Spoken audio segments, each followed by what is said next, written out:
sempat bereaksi apapun, si sosok wanita itu tiba-tiba mendekati aku. Nah dia dideketinya aku, terus dicekek ya leher aku. Ige Naya, katanya. Kata siapa Lian, artinya ini aku. Ini daerah Korea Selatan ya.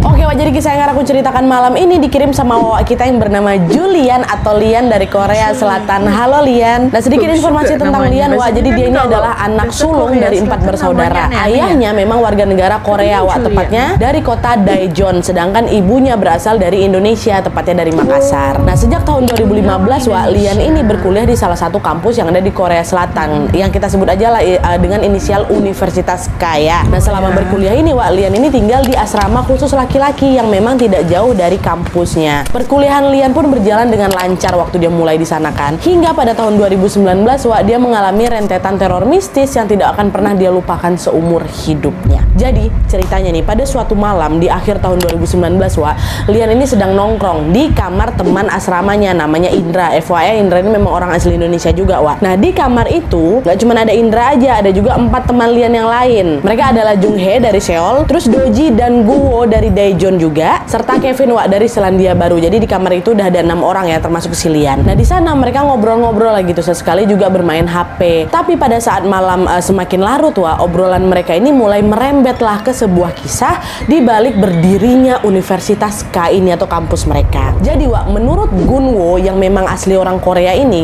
katanya kampus mereka itu dulunya adalah barak militer yang dipakai tentara Jepang pada saat Perang Dunia Kedua. Tapi setelah si Jepang ini kalah Wak, tempat itu diambil alih sama pemerintah Korea, dijadikanlah itu bangunan kampus ya kan. Nah di kampusnya Lian itu ternyata ada sesosok urban legend Wak yang sangat-sangat melegenda, yaitu wanita cantik bernama Han Miso. Nah konon katanya Wak ya, pada tahun 1920-an Han Miso ini diculik sama tentara Jepang dan dibawalah itu ke barak militer itu untuk dijadikan macam, mohon maaf, budak seksual atau apa, masih kenal kan Jugun Ianfu istilah itu kan. Dan kala itu si Han Miso ini sering memberontak Wak dan berusaha untuk kabur, hingga membuat tentara Jepang juga jadi marah sama dia kan. Nah karena memang terus-terusan ngeberontak, pada suatu hari Han Miso ini dipukulilah itu secara sadis sampai nyawanya melayang. Dan setelah Han Miso ini tewas mengenaskan, arwahnya itu katanya tidak tenang dan sering menghantui mahasiswa di Universitas K itu, which is di TKP tempat dia dihabisin itulah. Dan meskipun aku nggak pernah mengalami secara langsung nih Nadia waktu itu ya, Lian ini sering mendengar selentingan kabar memang Wak, bahwa ada beberapa mahasiswa yang pernah dihantui sama Han Miso ini. Sebelumnya Lian juga udah pernah dengar sebelum dibahas di tongkrongan itu. Dan konon katanya juga sosok Han Miso ini sering mengenakan hanbok atau pakaian tradisional Korea yang berwarna putih, dan makanya juga dari situ mahasiswa di sana sering menyebutnya dengan sebutan Hayan Yuryeong Wak, atau hantu berbaju putih gitu ya. Nah pas lagi udah lah nih kan membahas-bahas itu kan, lagi seru-seru kali lah membahas kisah tentang si Han Miso ini, tiba-tiba mereka denger Wak ada suara apa, burung gagak yang berbunyi pas di depan kamarnya si Indra itu. Apa tuh kata mereka kan. Nah merasa ada yang nggak beres, si Indra, si pemilik kamar bilang, udahlah Wak, udah cerita seramnya nih, udah malam nih, perasaan aku udah nggak enak. Katanya, iya Wak, kok tiba-tiba hawa di kamarku juga jadi aneh ya, kata si Lian lagi. Nah khawatir terjadi sesuatu, dah akhirnya mereka membubarkan diri lah Wak, dan kembalilah itu ke kamar masing-masing ya. Nah setelah kembali ke kamar nih, Lian kan balik ke kamarnya juga. Lian langsung lah ditarik ya selimut, dia mau tidur juga. Nah pas lagi tidur itu Wak, Lian bermimpi sesuatu yang agak janggal nih waktu itu. Di dalam mimpi itu Lian berada di area kampus, tapi dengan setting suasana yang berbeda. Di sana Lian itu melihat ada banyak sekali ruangan-ruangan besar yang difungsikan sebagai gudang. Jadi bukan kelas buat kuliah Wak, tapi gudang. Nah karena merasa asing dengan pemandangan itu, Lian pun melangkahkan kaki lah, masih dalam mimpinya, sambil melihat-lihat ke situasi sekitar. Sampai akhirnya Wak, si Lian ini dengar ada suara cewek lagi nangis. Karena penasaran, Lian segeralah mencari sumber suara itu kan. Dan ternyata suara itu berasal dari seorang wanita cantik katanya Wak, bergaun hanbok, lagi duduk dia di bawah pohon, kata si Lian kan. Dan ketika si Lian itu berjalan mendekati si wanita itu, tiba-tiba wanita itu langsung didongakkan di kepalanya ke si Lian, bertatapan mata dia sama si Lian Wak. Tapi tepat waktu mereka saling berpandangan mata tuh, disitulah Lian ini terbangun dari mimpinya. Apa tuh, siapa cewek tuh ya, kayak gitu dong. Terbangun agak janggal itu kan sama mimpinya kan. Tapi walaupun kayak gitu Lian nggak begitu ngambil pusing Wak. Nah dia balik lagi tidur sampailah pagi tiba, dan mulai dimimpiin nih. Tapi Wak, setelah peristiwa mimpi di malam itu, entah kenapa si Lian ini tuh kembali mengalami kejadian mistis juga yang sebelumnya memang tidak pernah dia alami. Sebelumnya aku biasa-biasa aja nanti di situ, tapi setelah mimpi tuh jadi kayak ada gangguan gitu. Dimana pada suatu sore Wak, Lian ini lagi pergilah ke toilet, ditemani juga sama kawannya, si Doji sama si Gunwo. Mereka berdua juga sama-sama mau pipis gitu kan. Nah selesai siapa ini si Lian ini buang hajat, dia denger lagi Wak, ada suara cewek nangis lagi dari salah satu bilik yang tertutup, bilik kamar mandi itu. Dan by the way juga toilet di kampusnya si Lian ini mirip toilet wanita Wak, jadi macam di bilik-bilik kayak gitulah gitu kan. Nah denger itu Lian kaget, loh kok ada cewek yang nangis di toilet cowok ini, kayak salah masuk toilet lah si mbak ini gitu kan. Dah Lian pun segera kan, Lian udah selesai buang hajat kan, dia segera langsung menghampiri salah satu bilik di mana suara itu berasal. Diketok lah pintu tuh kan, tek-tek pakai bahasa Korea nih, kurang lebih artinya kayak gini. Permisi mbak, maaf kak ya, kayaknya kakak salah masuk, toilet wanita ada di sebelah, ini toilet cowok, kata si Lian. Dan setelah Lian ngomong kayak itu, dijawab sama cewek tuh, iya saya minta maaf, kata dia kayak gitu kan. Nah setelah mendengar itu ya udah Lian pergilah itu keluar toilet kan, sambil nungguin dua kawan yang masih ada di dalam kamar mandi. Nah pas dia lagi nunggu di depan kamar mandi tuh, Lian tuh sama sekali nggak nengok ada wanita yang lintas di hadapannya Wak. Harusnya kalau memang si cewek tadi memang salah masuk kan, dia udah ditegur kan, harusnya udah selesai itu pasti dia langsung keluar lah gitu, pasti dia ngelewatin si Lian juga kan. Ini enggak Wak. Nah karena penasaran, Lian balik lagi lah ke toilet yang tadi ada suara cewek tuh. Ternyata waktu dideketin Wak, pintu tuh udah terbuka lebar. Waktu makin dideketin, kosong, nggak ada orang.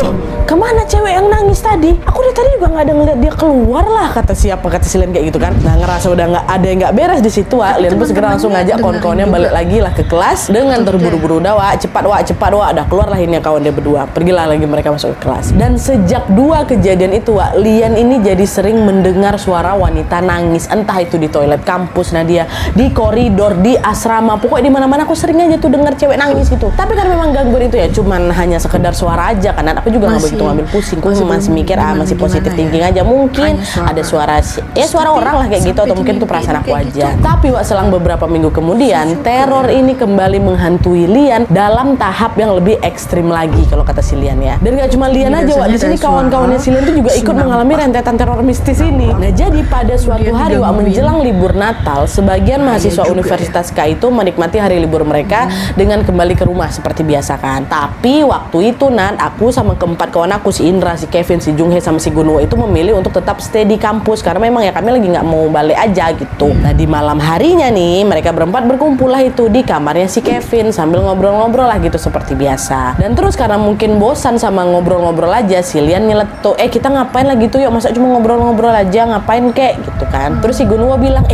gimana kalau kita main Ouija? Aku baru beli papan Ouija lo kemarin. Ouija tuh kan kalian kan permainan manggil arwah tuh lo, kayak ya jelangkung lah kalau di sini. Di situ Lian nolak, enggak mending kita main apa yang lain aja lah gitu, jangan Ouija lagi gitu kan. Tapi di situ Kevin sama si Junghae ini bilang, kami belum pernah lagi main Ouija, kata gitu. Udahlah nggak apa-apa lah, kita main itu aja, kata gitu. Karena kalah suara aku di situ, nah dia ya udah, aku pun terpaksa mengikuti ide dari kawan-kawannya itu. Setelah semua sepakat, Gunwo balik tuh ke kamarnya buat ngambil si papan Ouija itu. Udah balik lagi deh ke kamarnya si Kevin. Sebelum permainan itu dimulai Wak, mereka sengaja dimatikannya lah itu lampu kan, dinyalakannya lah itu lilin supaya ya lebih mendalami permainan lah gitu. Setelah semuanya siap, mereka lalu membaca lah itu mantra seperti yang memang tertulis di buku panduan di Ouija tuh kan Wak. Selesai mantra itu dibacakan Wak, mereka lanjut mengajukan beberapa pertanyaan nih. Udah mulai nih permainannya kan. Pertama mereka nanya, siapakah kamu? Kata gitu. Tanya, hening nih gak ada jawaban. Beberapa saat kemudian lagi mereka nanya lagi, apa kamu Hayan Yoryong atau hantu baju putih itu?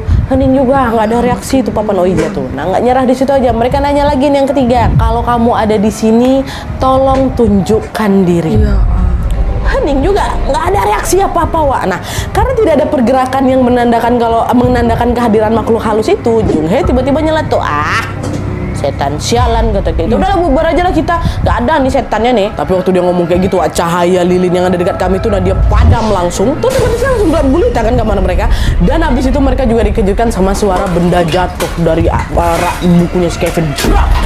Langsung potong panting kalau semua, dan dia berhamburan lah itu keluar dari kamar kan. Nah di situ lah mereka notice bahwa ada yang datang nih, ada sosok makhluk halus yang terpanggil gara-gara permainan Ouija kita. Tapi karena waktu itu mereka nggak mau terjadi sesuatu yang tidak-tidak, udah akhirnya Akhirnya mereka sepakat untuk udahlah Wak, nggak usah dilanjutin lagi, bubar aja lah kita. Udah nggak betul ini nanti dibanding ada apa-apa kata mereka kan. Dah akhirnya mereka berempat pun segera kembali ke kamar masing-masing. Wak, sementara si Kevin yang punya kamar yang kamarnya dipakai buat main OIJ itu numpang nginap deh di kamarnya siapa Gunwo, karena takut deh. Nah setelah balik dari bermain OIJ ini Wak, lagi-lagi si Lian bermimpi kejadian yang tidak biasa tuh. Di dalam mimpinya dia kembali bertemu sama wanita bergaun hanbok tadi yang memang ada di mimpinya tempoh hari tadi. Dan bedanya kalau kemarin itu dia nengok wanita itu dengan wajah yang normal-normal aja kan, langsung dia terbangun dari mimpinya tadi tuh. Kali ini dia muncul dengan wajah yang sangat mengerikan. Wajahnya lebam, mulutnya itu berdarah, mata kanannya menonjol macam mau keluar mata ya, dan seluruh tubuhnya dipenuhi dengan bekas luka cambuk. Dengan wajah Belum yang sempat udah bereaksi babak belur. apapun, si sosok wanita itu tiba-tiba mendekati aku. Nah dia dideketinya aku terus dicekek ya leher aku. Ige Naya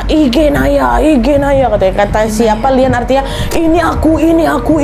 Oh langsung berteriak lah si Lian kan. Wah gitu, terbangunlah dia dari mimpinya. Nah pas sudah bangun ini Wak, Lian ngerasa sakit kali kepala aku. Nah dia nyeri gitu loh leher aku katanya. Lian langsung lah pergi ke wastafel nih buat ngebasuh lehernya itu sama air Wak. Tapi ketika pandangan matanya mengarah ke cermin Wak, Lian kaget karena ternyata di lehernya itu ada guratan merah gitu loh, yang macam abis baru dicekek gitu ya. Ya Tuhan, Kan itu ini berarti mimpi. bukan mimpi nih. Kok bisa ada luka betulan di leher aku? Memang betulan ada kata si Lian ya. Nah karena takut Lian pun langsung lompat lagi ke kasur tanpa sempat mencuci mukanya. Dia memilih kembali tidur sambil terus berdoa supaya dia itu tidak dimimpikan lagi sama si sosok wanita itu. Dan untungnya malam itu dia bisa tidur nyenyak sampai pagi tiba. Nah, mimpi kedua ini udah agak ekstrim nih, udah mulai main fisik ya kan, dicekek di dalam mimpi, bangun-bangun ada bekas apanya.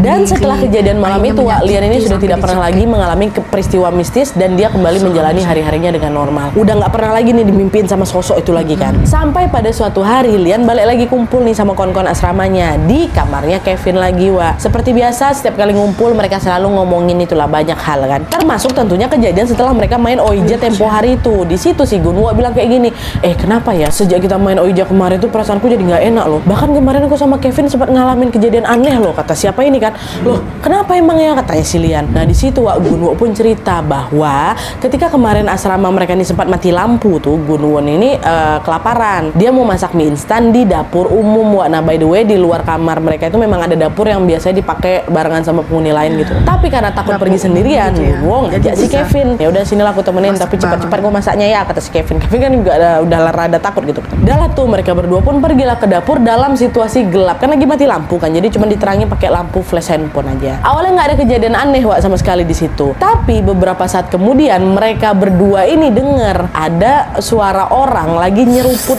kuah mie itu loh kan. Kayak gitu. Karena penasaran, Guno ngarahin lah itu lampu flashnya ke arah sumber suara untuk lihat siapa nih yang lagi makan kok bisa-bisanya kok makan di gelap-gelap kayak gini kan. Dan setelah ditengok, waduh merinding, setelah ditengok mereka kaget karena suara itu berasal dari wanita berambut pirang lagi berdiri di belakang mereka. Kok siapa? Ini kan asrama laki-laki. Kenapa ada wanita di sini? Kata mereka. Karena takut, Gunwo pun live langsung dimatikan yang kompor. Berlari lah dia tuh sama si Kevin. Nggak jadi masak mie Wak. Cuma si cewek itu langsung gitu. Nggak Gunwo aja nengok, si Kevin juga nengok. Nah dengan cerita itu Lian nanyalah, bentar. Wanita yang kalian tengok tuh penampilan kayak gimana tadi? Aku nggak ingat detailnya secara jelas Wak ya. Tapi yang aku ingat dia tuh pakai rok, terus lengan pendek, cuma rambutnya sebahu, warna pirang, kata dia kayak gitu. Nah di situ Lian langsung membatin, oh berarti beda nih sama sosok yang datang ke mimpi aku. Tapi dia tuh siapa ya, sosok pirang rambutnya pendek? Nah nengok si Lian diam aja, gue nanya kan, emang kenapa Yan? Kok diganggu juga ya? Apa jangan kita nih diganggu gara-gara main OIJ ya Wak, kata si Gunwo kan. Di situ Lian bilang nggak ada apa-apa kok, udahlah makanya kita berdoa aja lah semoga nggak ada lagi kejadian aneh-aneh. Nah di sini Wak, Lian ini memang sengaja nggak menceritakan mimpinya itu karena dia tuh nggak mau teman-temannya ketakutan gitu. Orang ini aja udah takut kali kok. Udah lah tuh kan, hari demi hari pun berganti, Lian sama kawan-kawannya tuh masih juga mengalami kejadian mistis. Akhir-akhir itu mereka tuh jadi sering dengar suara-suara aneh gitu loh, macam suara keyboard berbunyi, macam ada orang yang ngetik padahal nggak ada orang. Terus suara benda jatuh sampai layar monitor mereka tiba-tiba nyala. Dan di titik itu tuh mereka sebenarnya mulai dihantui rasa takut Wak. Tapi karena memang gangguan itu bukan penampakan ya, itu kan cuma suara-suara aja. Mereka tuh nggak mau ngambil pusing. Pertama, cowok harus berani lah gitu kan. Nah ketika mereka sudah terbiasa dengan gangguan itu si Lian ini yang ada jadi semakin sering bermimpi sosok wanita yang sama, si wanita berbaju hanbok putih tadi. Sampailah dia tuh dapat mimpi kayak sebuah petunjuk gitu loh, dimana pada suatu siang, ini siang hari nih ya, Lian itu lagi tidur, dia mimpi. Di dalam mimpi itu Lian berada di tengah pedesaan asing tapi dengan suasana malam hari Nah belum sempat dia mencerna keanehan itu Lian ini tiba-tiba dikejutkan dengan kehadiran seorang wanita cantik yang lagi-lagi memakai hanbok putih, berlari nih dari kejaran beberapa pria berseragam militer. Karena berlari dalam kondisi panik, si wanita itu tampak macam tersandung batu gitulah, terjatuh, terjerembab lagi dia ke tanah kan. Nah naasnya sebelum berhasil menyelamatkan diri tentara yang ngejar dia tadi langsung nembak kaki kirinya supaya dia nggak bisa kabur lagi. Dan hanya dalam waktu singkat wanita itu pun langsung berhasil tertangkap, terus dibawalah ke suatu tempat nih sama si tentara-tentara itu. Nah melihat kejadian itu aku tuh sebenarnya nggak bisa nahan diri buat ngikutin kemana langkah tentara itu pergi. Nah dia ini masih dalam mimpi Nah udah setelah beberapa saat berjalan, rupanya mereka membawa si wanita itu ke suatu bangunan yang tampak seperti barak militer. Sesampai di sana, tentara tadi pun langsung melepaskanlah itu semua pakaian yang menempel di tubuh wanita itu dengan kasar kali. Dan mohon maaf nih tubuh wanita itu macam digantung di tiang besi, terus ya kalian tahulah kelanjutannya kayak gimana kan. Di situ Lian bisa mendengar jelas bahwa wanita itu menangis histeris sambil berteriak minta tolong Nah mendengar teriakan itu Lian pun refleks ikut teriak juga dan meminta si tentara itu supaya berhenti. Tolong berhenti Pak ya. Tapi anehnya tidak ada satupun tentara yang menggubris perkataannya si Lian ini. Jadi Lian tuh macam nggak tampak sama mereka. Dan karena memang upaya itu tidak berhasil, ya udah Lian pun nggak bisa berbuat banyak lah selain menyaksikan wanita itu disiksa sampai akhirnya tewas. Nah dia aku dapat penglihatan tuh di mimpiku katanya. Dan setelah melihat momen kematian si wanita itu, Lian pun mendadak terbangun dari mimpinya dalam kondisi udah basah kuyup kali, udah berkeringat kan. Peristiwa mengerikan itu pun membekas di pikirannya Lian dan membuat si Lian ini bertanya-tanya, kenapa aku selalu dimimpikan wanita ini? Dia ini siapa? Dia tuh mau ngomong apa? Mau ngasih pesan apa gitu kan? Dan barulah di sini Lian itu sadar bahwa kisah wanita itu ternyata mirip ya kisahnya sama Han Miso yang sempat dibahas sama kawan-kawan di tempo hari itu si urban legend yang ada di kampus tuh Baru ngeh di sini si Lian, apa jangan-jangan dia ini Han Miso ya? Tapi kenapa dia tuh terusan muncul di mimpi aku gitu kan? Nah meskipun dia takut Lian itu masih berusaha mengusir rasa takutnya dan menganggap kalau ya udahlah itu cuma mimpi aku aja, itu cuma bunga tidur aja, karena mungkin tanpa sadar aku mikirin si hantu tuh dia waktu dengar cerita kon-kon aku kan, makanya tebok mimpi gitu. Udah nih, nah setelah kejadian itu sesekali Lian memang masih bermimpi sosok yang sama itu. Hingga di bulan Maret tahun 2020 Covid pun datang nih melanda Korea Selatan, dan kalian tahu sendiri kan kalau itu kondisinya chaos sekali sehingga ya udah pihak kampus Universitas K pun meliburkan seluruh mahasiswanya. Nah mendengar informasi itu Lian ini ternyata balik nih ke Indonesia dan menjalani perkuliahan secara online sampai dia lulus. Dan selama di Indonesia ini Lian itu udah nggak pernah lagi dimimpikan sama sosok wanita itu, udah nggak ada hilang. Semua berjalan normal tanpa ada gangguan apapun dia selama aku di Indonesia. Nah terus selang 2 tahun kemudian, tepatnya setelah wabah Covid itu mereda, Lian mau balik lagi nih ke Korea buat ngunjungin neneknya, sekaligus juga untuk bernostalgia sama kawan-kawan kuliahnya itulah, si kawan mereka berempat. Ingat ya bapak si Lian kan memang orang asli Korea kan, makanya nenek kakeknya juga masih ada di Korea. Nah pergilah nih dia ke Korea lagi. Nah singkat cerita sesampai dia di Korea, Lian ini nggak langsung pergi ke rumah neneknya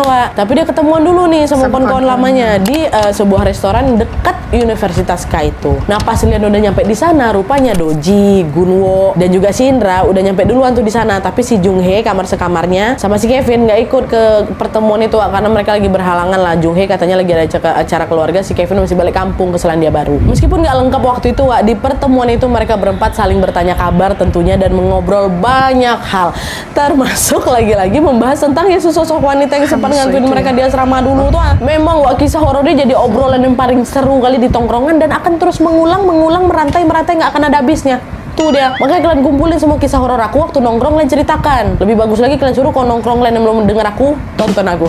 Oke, lanjut dah. Cerita lagi nih soal si hantu itu kan. Nah di situ Indra, Doji sama Gunwo pun cerita nih bahwa selama mereka balik ke rumah 2 tahun belakang gara Covid itu, mereka udah tidak pernah lagi mengalami gangguan mistis. Jadi memang gangguannya cuma pas mereka ada di asrama Universitas K aja Nah denger itu, Lian ngebatin dalam hati, oh berarti sama nih kayak aku nih. Aku juga nggak pernah lagi dimimpiin sama si sosok Han Miso lagi. Dah nih, lega lah ini semuanya kan. Tapi sayangnya hal itu juga nggak berlangsung lama, karena sepulang mereka dari reuni itu gangguan mistis yang tadinya hilang tiba-tiba muncul lagi Nadia dan kembali lagi ngantuin, nggak aku aja semua. Nah jadi ceritanya Wak, malam itu Lian ini kan udah berada di rumah neneknya yang ada di Daejeon tadi kan. Lalu sekitar jam 10 Lian ini pergi lah mandi gara dia gerah. Nah pas dia lagi sampoan ini Wak, di bawah shower kan, set air yang semula ngucur deras itu tiba-tiba mati. Dengan rambut dia masih penuh busa itu, Lian refleks nengoklah itu ke atas kepala kan, nengoklah ngedongain kepalanya ke atas buat ngecek si showernya itu. Nah pas dia nengok itu Wak, disitulah si Lian ini nengok ada wanita pakai hanbok putih ya, lagi kayang gitu dari langit-langit kamar mandi sambil dibuka mulutnya lebar-lebar terus tetesnya darah nada. Kayak gitu, kena tuh badan aku. Nengok kejadian itu langsung menjerit lah si Lian Wak. Diambilnya handuk, berlari dia keluar, nenek tolong aku, kata si Lian kan. Nah, nenek langsung denger, kenapa nak, kenapa kamu, kenapa, kata kayak gitu. Sebenarnya di sini tuh Lian pengen kali Wak cerita kejadian horor barusan ke nenek tuh, tapi nggak jadi. Ya nggak mau aku bikin nenek aku khawatir Nat, ya kan, udah mana ditinggal sama kakek di sini. Lian langsung bilang, udah nek nggak apa-apa, aku cuma lagi kaget aja.